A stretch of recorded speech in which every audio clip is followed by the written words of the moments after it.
भौतिक विज्ञान है, उस भौतिक विज्ञान का जो पेपर है वो अपना कितना आएगा। वैसे तो होता है टोटल जो अंक है वो 100 नंबर।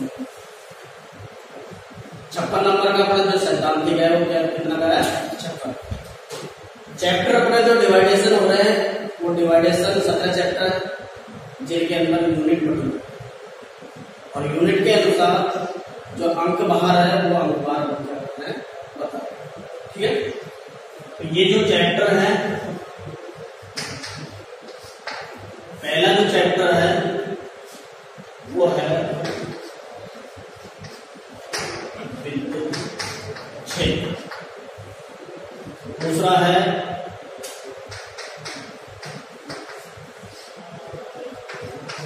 गाउस की परिमिति एवं अनुप्रयोग, तीसरा है विद्युत विभव, चौथा प्रकाश विद्युत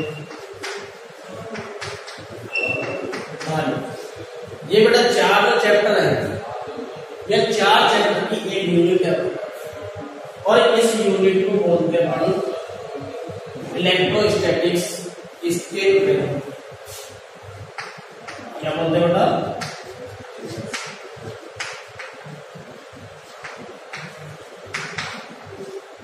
और ये जो स्थिर वैद्युतिकी है वो 7 अंक की। ये जो 4 चैप्टर पढ़ेंगे अपन, जो 4 चैप्टर है वो 4 चैप्टर कितने अंक के बेटा? 7 अंक। पांचों जो चैप्टर है विद्युत धारा और छठा है विद्युत परिमिति। ये दोनों एक यूनिट है, ये यूनिट कितने नंबर की है? 5 नंबर और इसे बोलेंगे अपन धारा वैद्युत। इस यूनिट का नाम क्या है बेटा? धारा वैद्युत। ये कितने अंक की है बेटा? 5। ये नहीं है याद रखा जाए।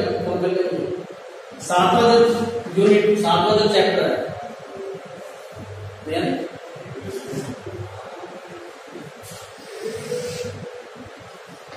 सातवां जो चैप्टर है वो है विद्युत धारा के चुंबकीय प्रभाव।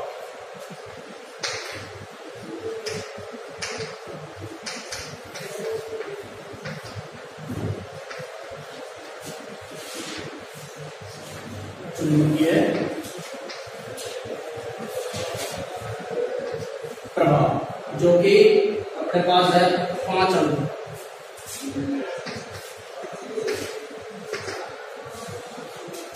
आठवां जो चैप्टर है चुंबक एवं चुंबकत्व के रूप।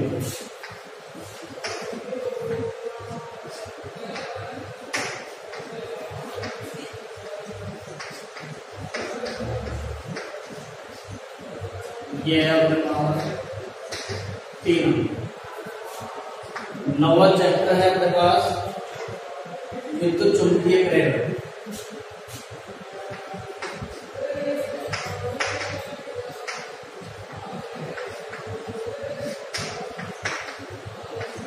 और 10वां है प्रत्यावर्ती।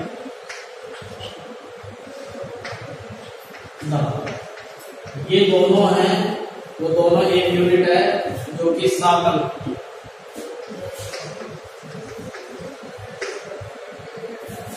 11वां जो चैप्टर है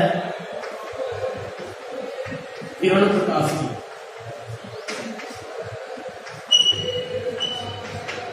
12वां है प्रकाश की द्वैत।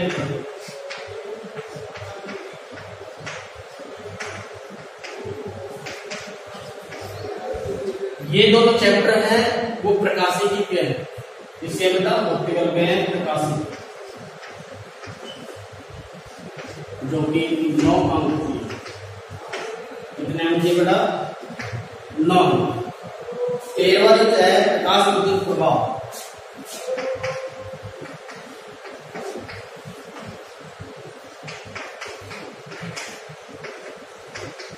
एवं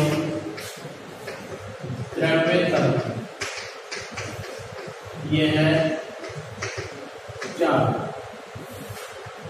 14वां है परमाणुीय भौतिकी।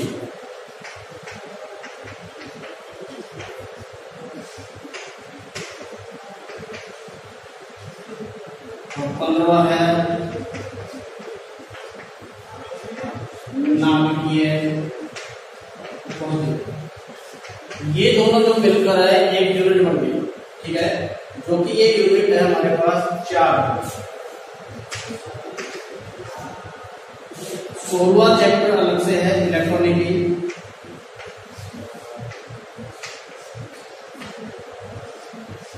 जो अकेला कितना का है 6। 17वां जो चैप्टर है वो है विद्युत चुंबकीय तरंगें।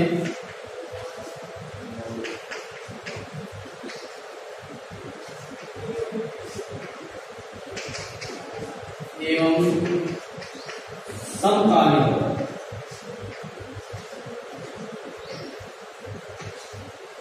भौतिक। ये कितना अंक का हमारे पास 4। टोटल मिला के कितना अंक हो गया? सब। इस तरीके से जो चैप्टर है चैप्टर का क्या हो रहा है डिवाइडेशन।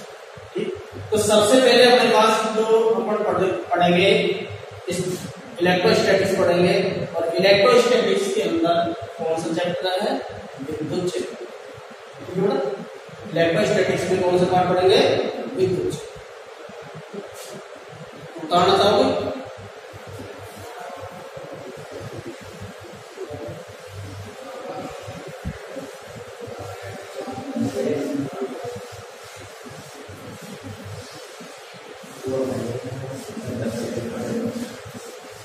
तो इसके अंदर अपन पढ़ रहे हैं पहले स्थिर वैद्युतिकी इलेक्ट्रोस्टैटिक्स।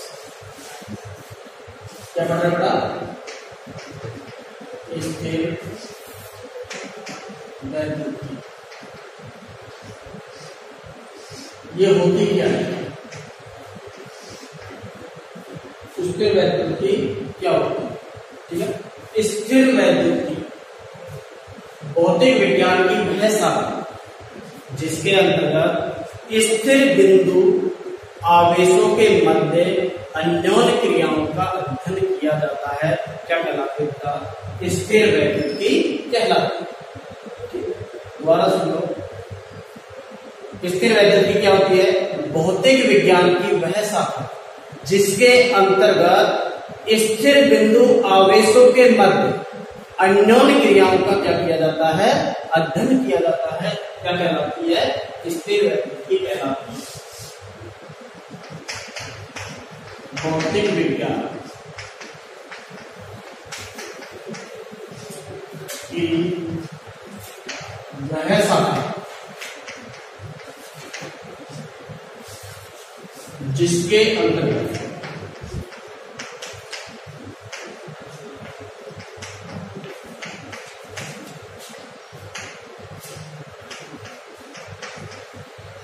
स्थिर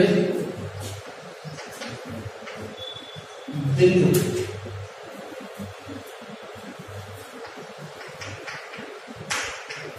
आवेशों के मध्य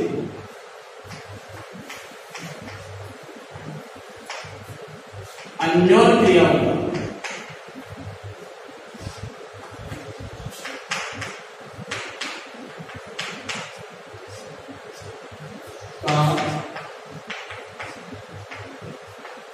अध्ययन किया जाता है।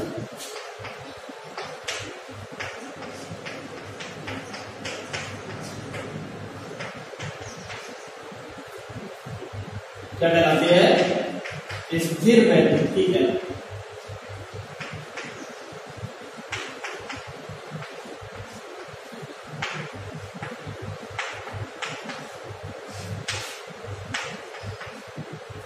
इसके इस जो परिभाषा, इस परिभाषा में एक चीज आई है हमारे पास, अन्योन्य क्रिया। क्या ये बेटा? अन्योन्य क्रिया। अन्योन्य क्रिया क्या होती है?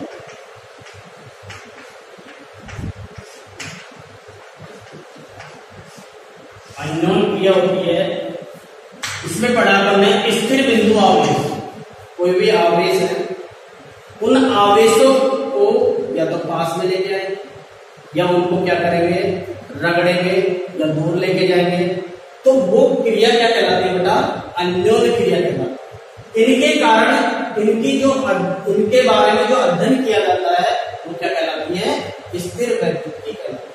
अब आवेशों के मध्य सबसे पहले आता है आवेश आवेश, क्या है बेटा, आवेश। अब इस आवेश के बारे में क्या करना है, पढ़ना है। तो सबसे पहले पॉइंट पढ़ेंगे अपन आवेश होता क्या है। चार्ज,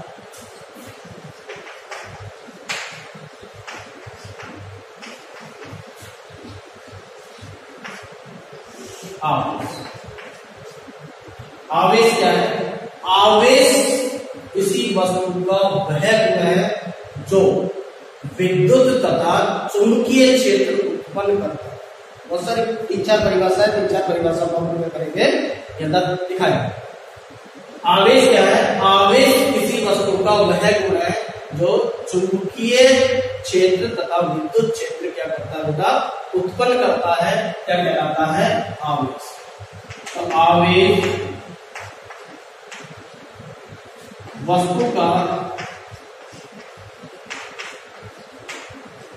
वह गुण है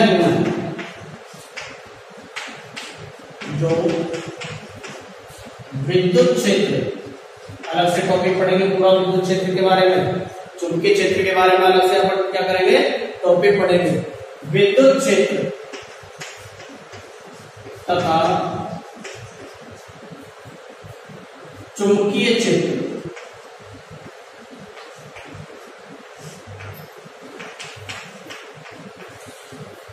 उत्पन्न करता है।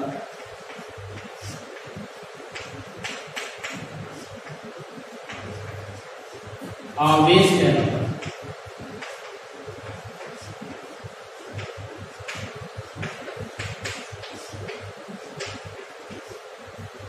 इसकी दूसरी परिभाषा आप लोगों ने छोटी क्लासों में पढ़े हुए, आवेश की एक प्रॉपर्टी होती है, आवेश या तो आकर्षित होता है, पास पास लेके आएंगे तो क्या करेंगे, उसमें उन दोनों में क्या होगा, आकर्षण, दूर लेके जाएंगे उसमें तो क्या होगा, दूर जाएगा उसमें क्या होगा बेटा, प्रतिकर्षण।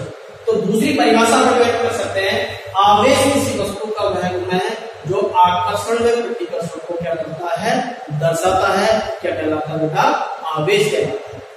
दूसरी परिभाषा, आवेश किसी वस्तु का वह गुण है जो वस्तु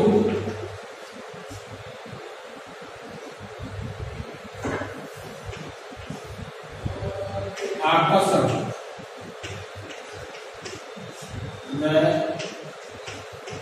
प्रतिकर्षण को दर्शाता है।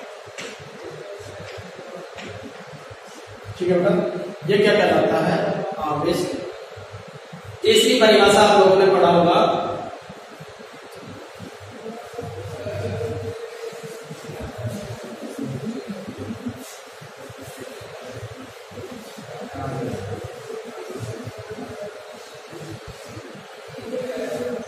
विद्युत धारा की परिभाषा पढ़ी है।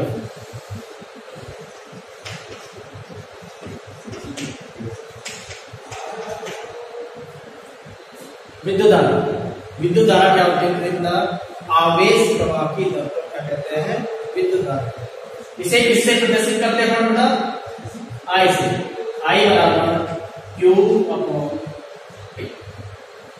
बढ़ाइए, जहां क्यू क्या है बेटा, आवेश, टी समय, आई क्या है, किसी चालक में प्रवाहित धारा।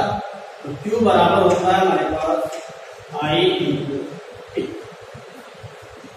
गणितीय रूप में अपन क्या परिभाषा व्यक्त कर सकते हैं इसमें, धारा किसमें प्रवाहित होती है बेटा, कोई चालक होगा, उस चालक में क्या होती है, धारा होती है।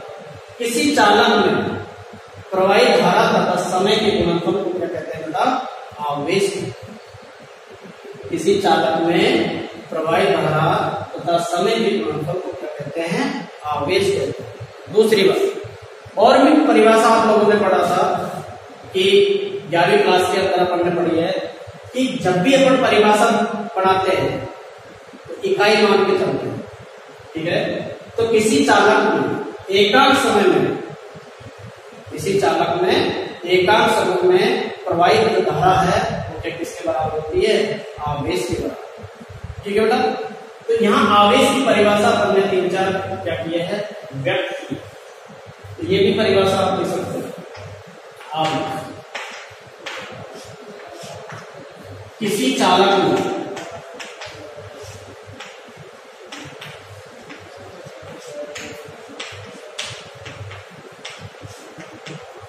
प्रवाहित धारा तथा समय के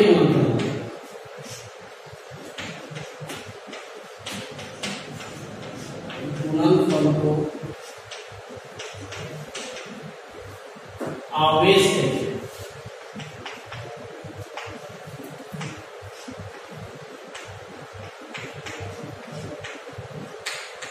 अर्थात इसके अनुसार Q बराबर कितना होगा हमारे पास? I इंटू T, धारा इंटू समय। फिर इसके बाद में आता है आवेश का जो मात्रा है,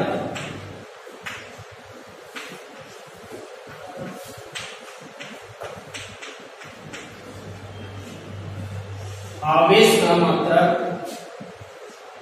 SI पद्धति में क्या होता है बेटा? कूलम। या आई क्या है बेटा? धारा। धारा का मात्रा क्या होता है? ऐसा ही मात्रा एम्पीयर। एम्पीयर समय का मात्रा क्या होता है? सेकंड। इसे बोलते हैं बेटा गुणा, जिसको किससे प्रदर्शित किया जाता है? C से प्रदर्शित किया जाता है। तो आवेश का जो ऐसा ही पद्धति में जो मात्रक होता है एम्पियर इंटू सेकेंड, या क्या होता है बेटा? कूलम। तथा कूलम जो है उसको किस सिंबल से प्रदर्शित किया जाता है? C से प्रदर्शित किया जाता है। एक दूसरी पद्धति और थी सीजीएस पद्धति। सीजीएस पद्धति में जो आवेश का जो मात्रक होता है वो होता है बेटा स्टेट कूलम। क्या होता है? State coulomb. इसका मान भी होता है 1 कूलम बराबर 3 गुणा 10 की पावर 9 स्टेट कूलम।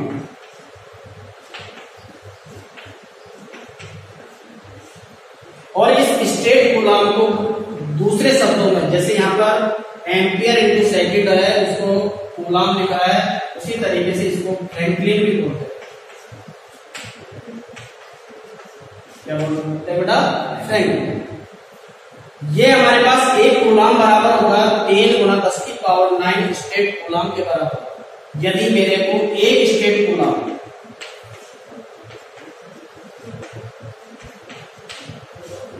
बराबर कितना हो जाएगा? ये राशि कहां जाएगी? नीचे। 3 गुणा 10 की पावर 9 कूलम के बराबर।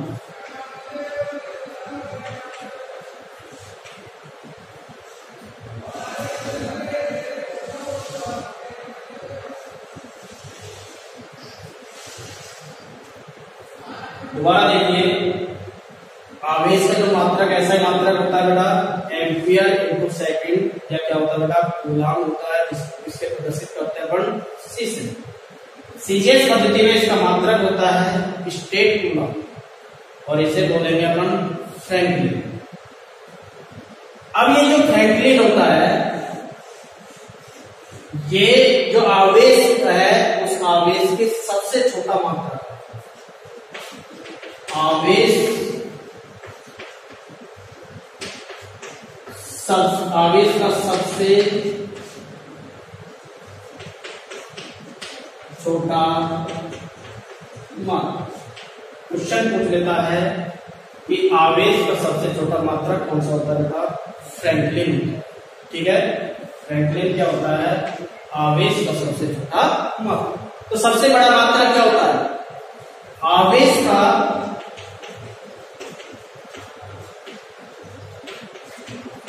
सबसे बड़ा मात्रक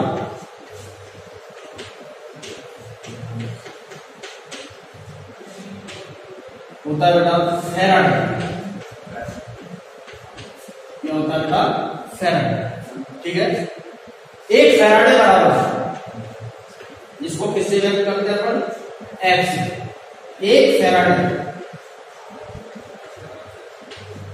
बराबर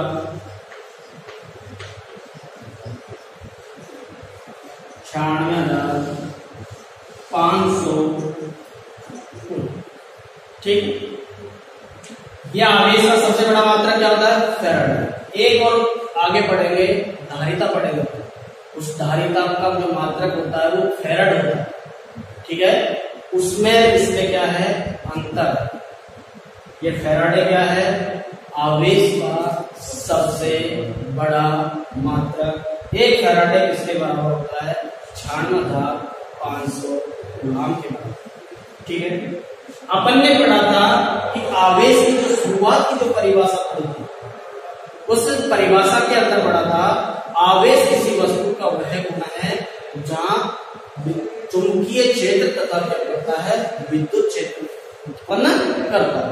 तो मैं एक नोट डाल के चीज लिखा, जब आवेश विद्युत क्षेत्र कहां मिले, कहां देगा और चुंबकीय क्षेत्र कहां देगा?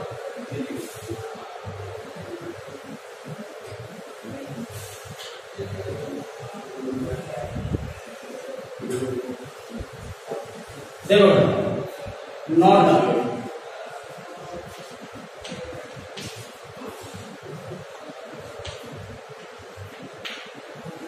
जब आवेश स्थिर है,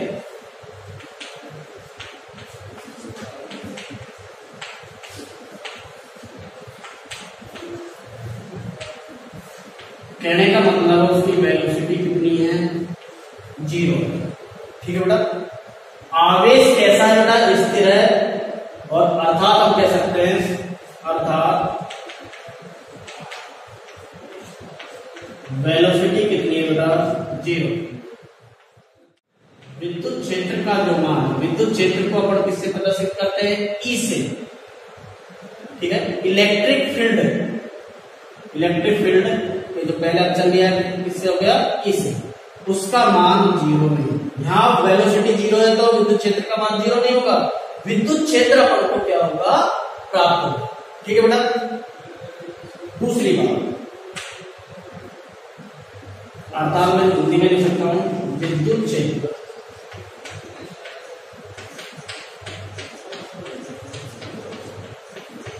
प्राप्त होगी। विद्युत क्षेत्र का मान 0 नहीं होगा। दूसरी बात, जब आवेश गतिशील, गतिशील का मतलब क्या होगा? V नॉट इक्वल टू 0,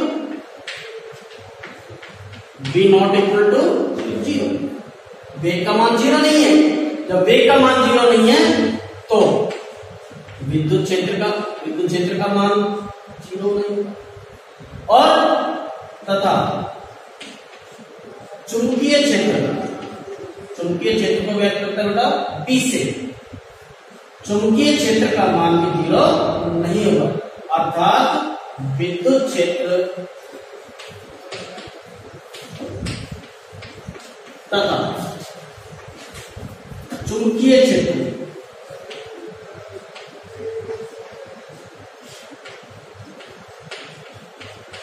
उत्पन्न होगा।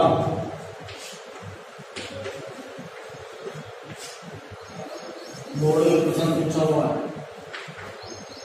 बोर्ड में ये प्रश्न पूछा हुआ है कि जब कोई आवेश गतिशील है तो कौन कौन से क्षेत्र उत्पन्न होते हैं? कौन कौन से क्षेत्र उत्पन्न होते हैं बेटा?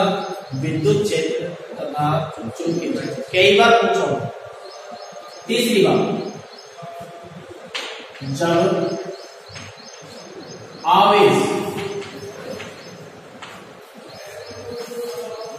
नियत वेग से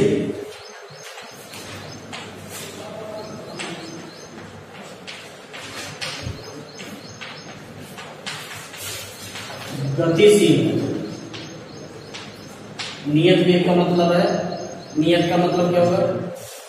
परिमाण और दिशा दोनों क्या होगी? समान। ठीक है, उसी वेग से, जिस वेग से वो पहले चल रहा है उसी वेग से वो क्या हो रहा हो? गतिशील हो रहा हो। तो उसमें तो क्योंकि क्या बोल रहा हूं मैं? गतिशील। और गतिशील नाम लेते ही क्या आ जाएगा? विद्युत तथा चुंबकीय क्षेत्र क्या होगा? हमको प्राप्त होगा। तो E नॉट इक्वल टू 0 तथा B नॉट इक्वल टू कितना हो जाएगा? 0। अर्थात विद्युत क्षेत्र तथा चुंबकीय क्षेत्र दोनों ही क्या होंगे बेटा? उत्पन्न होंगे। बात समझ में आई? नोट में डाला आपने, नोट में जब आवेश कैसा है बेटा? स्थिर है। स्थिर का मतलब होगा उसकी वेलोसिटी कितनी हो जाती है? 0 हो जाती है। जब वेलोसिटी 0 हो जाती है तो केवल और केवल कितना होगा? विद्युत क्षेत्र उत्पन्न होगा। मैंने यहां पर लिख दिया विद्युत क्षेत्र को क्या होगा? प्राप्त होगा।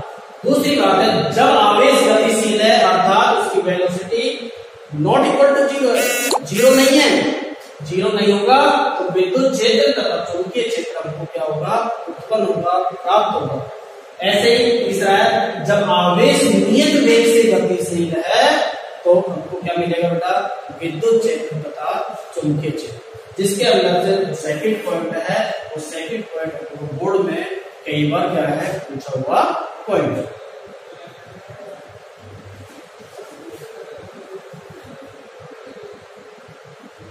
बताना चाहूंगा।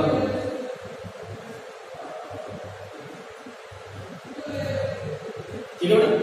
अब देखिए, अब आवेश है, आवेश पे अपन छोटी क्लासों में पढ़ा है कि पॉजिटिव होता है, नेगेटिव होता है, होता कैसे है, किस तरीके से व्यवहार करता है। तो अपन आवेशों के जो प्रकार है उस प्रकार के बारे में पढ़े।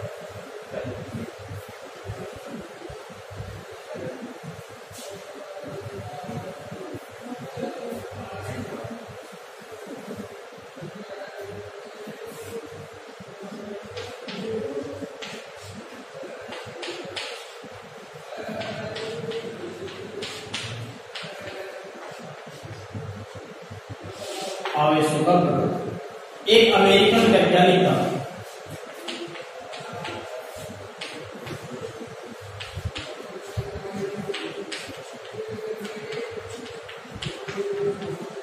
वो अमेरिकन वैज्ञानिक कौन था? बेंजामिन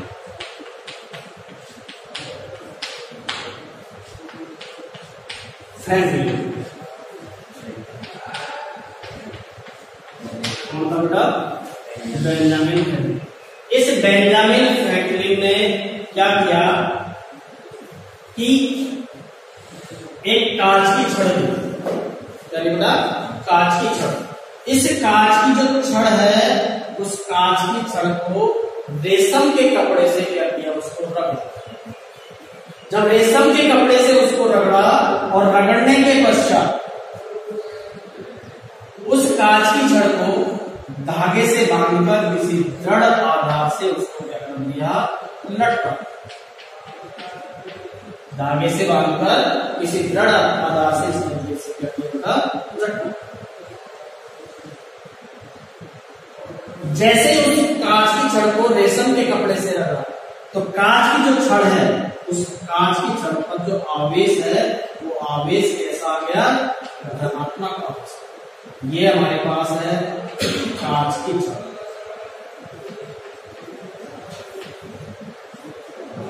ये है धागा और ये है हमारे पास दृढ़ आधार। फिर एक और दूसरी कांच की जो छड़ है उस कांच की छड़ ली उसने और उसको भी किससे रगड़ा बेटा? रेशम के कपड़े से रगड़ा। और रेशम के कपड़े से रगड़ने के पश्चात उस वो कांच की छड़ कैसी होगी? धनावेशित होगी। कैसी होगी? धनावेशित। और धनावेशित जो कांच की छड़ है, उस धनावेशित कांच की छड़ को ये जो धागे से जो लटकी हुई छड़ है, उस छड़ के नजदीक अपन करते हैं, लेके आते हैं।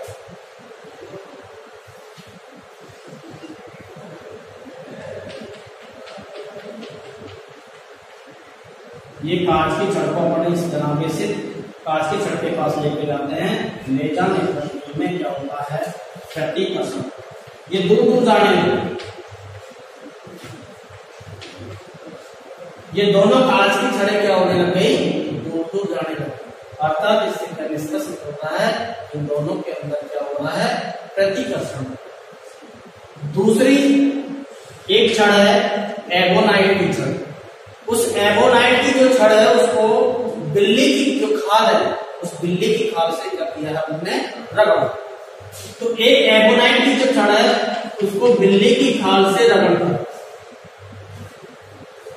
जैसे कांच की जो छड़ है, उस कांच की छड़ को हमने क्या किया है? लटकाया। जो कांच की छड़ को लटकाया, उसी तरीके से बिल्ली की खाल से उस एबोनाइट की जो छड़ है, ये एबोनाइट की छड़ है।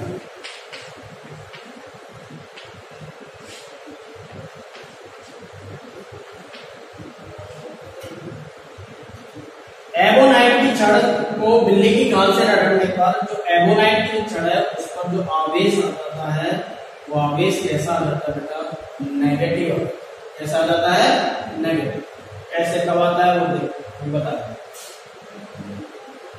फिर इसी तरीके से एक दूसरी एबोनाइट की छड़ ली, उसको भी किससे रगड़ा करने?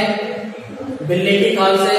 और रगड़ने के पश्चात इसके फिर नजदीक लेके आते हैं। ये नजदीक लेके आते हैं तो ये इस तरीके से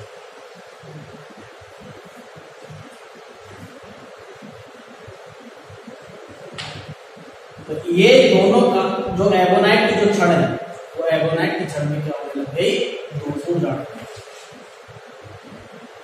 अर्थात हम क्या कह सकते हैं? इन दोनों छड़ों में भी क्या हो रहा है? प्रतिकर्षण हो रहा है। क्या हो रहा है बेटा? प्रतिकर्षण। फिर बेंजामिन फ्रैंकलिन ने क्या किया? ये दोनों तरीके से तो अपन ने देख लिया। देखने के बाद में अपन उसने सोचा कि एक तो मैं कांच की छड़ ले लेता हूँ और एक क्या ले लेता हूँ बेटा? एबोनाइट की छड़ ले लेता हूँ। तो बेंजामिन फ्रैंकलिन ने क्या किया? कांच की छड़ को किससे रगड़ा बेटा? रेशम के कपड़े से। जैसे रेशम के कपड़े से उसने रगड़ा, रगड़ने के पश्चात इस कांच की छड़ पर क्या आ गया? धनावेशित आ गया। क्या आ गया बेटा? धनावेशित। दूसरी है एबोनाइट की छड़। उस एबोनाइट की जो छड़ है, उस एबोनाइट की जो छड़ को बिल्ली की खाल से रगड़ा तो उस पर कैसा आवेश आ गया बेटा? इन दोनों छड़ों को क्या किया है? नजदीक लेके आए। जैसे ही नजदीक लेके आए, इन दोनों के अंदर क्या हो गया? ये दोनों जो छड़े हैं, वो दोनों छड़े कैसे आने लग गई? पास पास आने लगी। अर्थात हम इससे क्या निष्कर्ष निकाल रहे हैं? इन दोनों में क्या हो रहा है? आकर्षण। क्या हो रहा है बेटा? आकर्षण।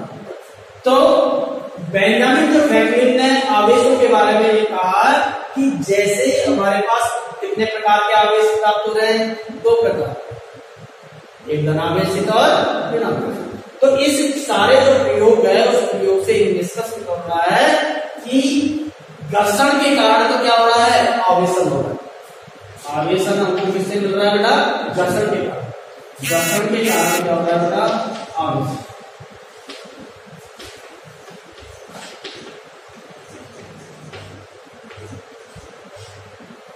और दूसरी बात क्या निकल के आ रही है? आवेश कितने प्रकार के हैं?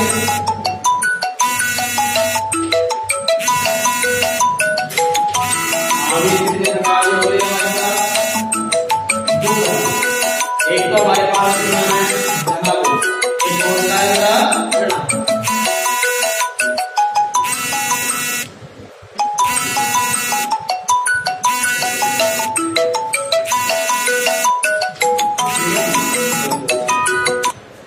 आवेश कितने प्रकार हो गए? दो प्रकार।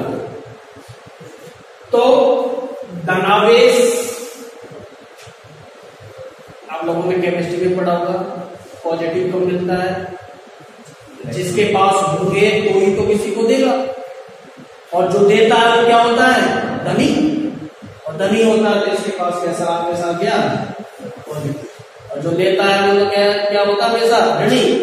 तो ये हम क्या कर रहा है, कार्बोनाइट की छड़ ले लिए, इस पर आवेश कैसा हो जाएगा, क्योंकि कांच की जो छड़ है, उस कांच की जो छड़ है, उस कांच की जो छड़ पर बहुत सारे ऐसे पार्टिकल जुड़े हुए हैं जो कि दृढ़ अंतर आणविक बलों से क्या हैं, बंधे हुए हैं।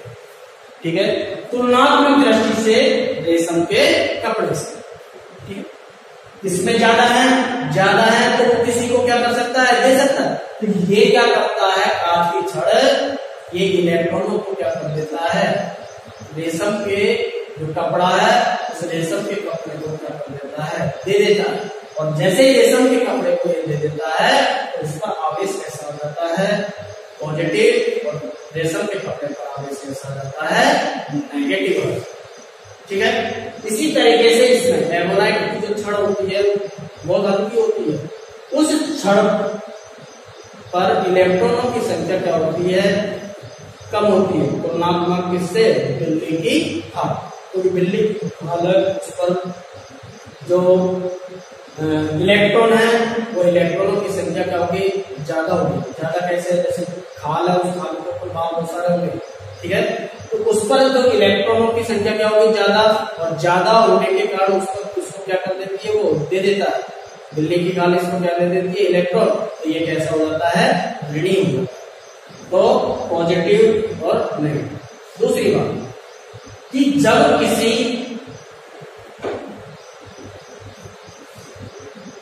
पार्टिकल से या किसी वस्तु से इलेक्ट्रॉन क्या होते हैं, जाते हैं, तो उन पर आवेश कैसा आ जाता है, पॉजिटिव, और आवेश पॉजिटिव आ जाता है तो इनके द्रव्यमान पर क्या प्रभाव पड़ता है, द्रव्यमान के मान में क्या होगी, कमी होगी या नहीं होगी।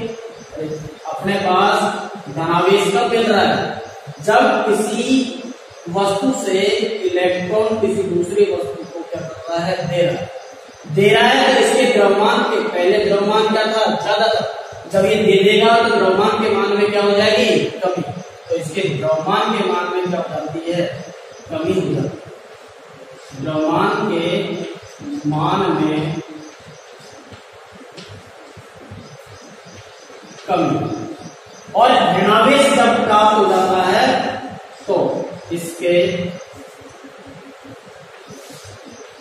द्रव्यमान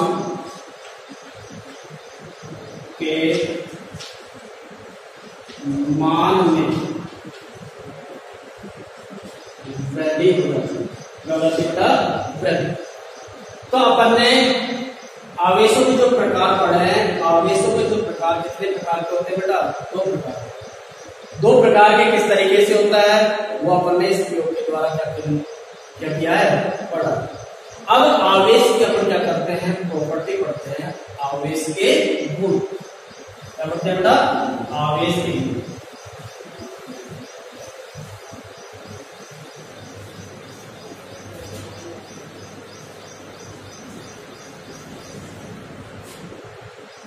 आवेश के गुण,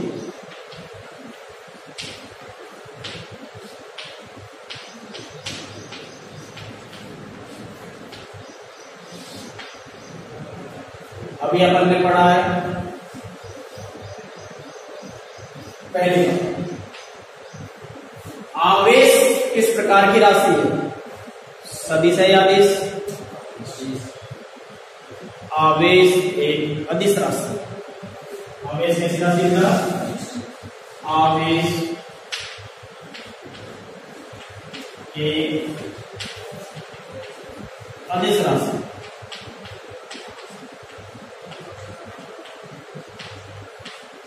आवेश एक क्या बेटा, अदिश राशि। दूसरी, इस प्रयोग से अपन ने पढ़ा है आवेश कितने प्रकार का होता है, दो प्रकार, धनावेश तथा ऋणावेश। आवेश दो प्रकार के होते हैं।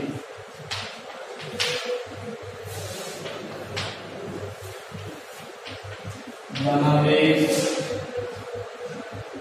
सेकंड है ऋणावेश। तीसरी प्रयोग में पढ़ा था, जब समान समान आवेश थे उनको दोनों नजदीक आए तो दोनों कैसे होंगे, दूर भागने लगे। दूर भागने का मतलब है दोनों के मध्य में क्या होने लग गया, प्रतिकर्षण। समान प्रकृति के आवेश होंगे,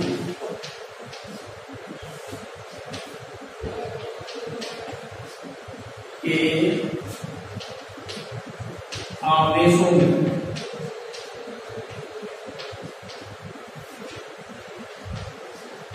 प्रतिकर्षण तथा असमान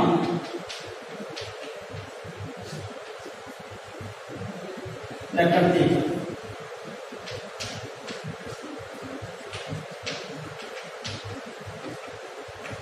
आवेशों में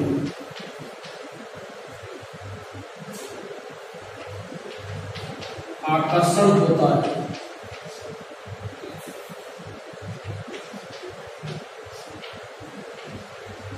क्या होता है, आकर्षण होता है। नेक्स्ट पॉइंट है चौथा,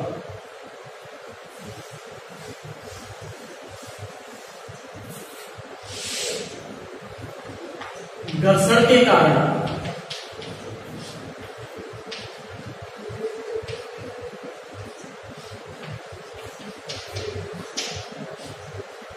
आवेशन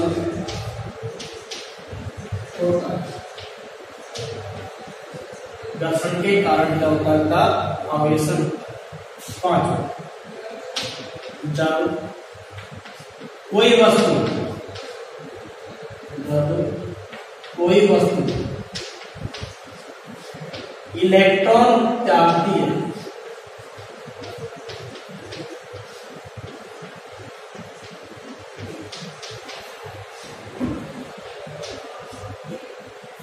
तो वह वस्तु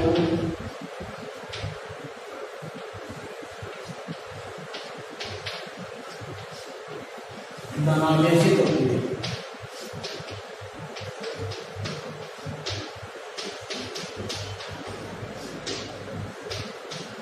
तथा जो वस्तु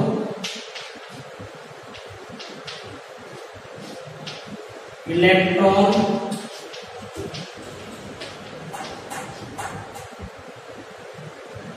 ग्रहण करती है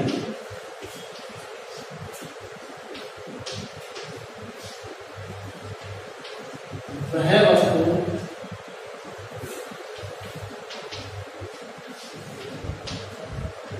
ऋणावेशित होती है।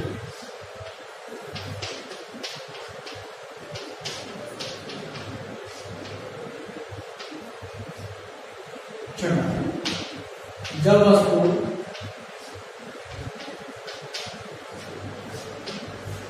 इलेक्ट्रॉन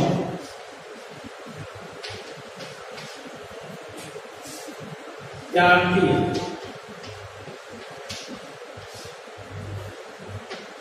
अर्थात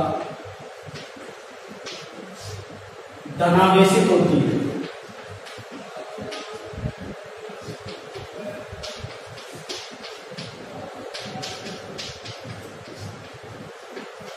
तो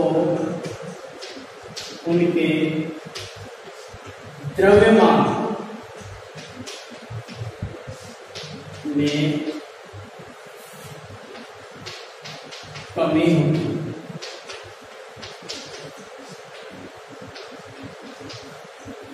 इलेक्ट्रॉन क्या करती है बेटा, त्यागती है, तो उसके द्रव्यमान के मान में क्या होती है, कमी। बोर्ड में कई बार क्वेश्चन पूछा हुआ है, ठीक है बेटा। सातवां, जब वस्तु इलेक्ट्रॉन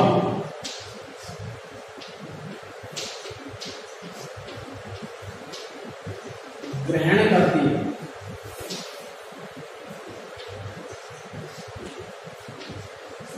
अर्थात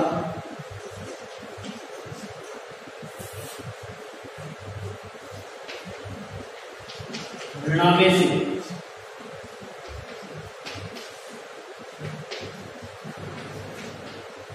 होती है तो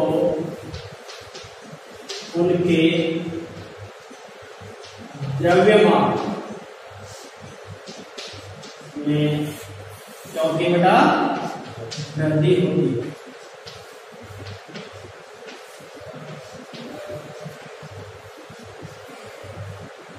और भी आवेश को क्या है, प्रॉपर्टी है, गुण है, उन गुणों को अपन क्या करेंगे अगले जो लेक्चर है उस अगले लेक्चर के अंदर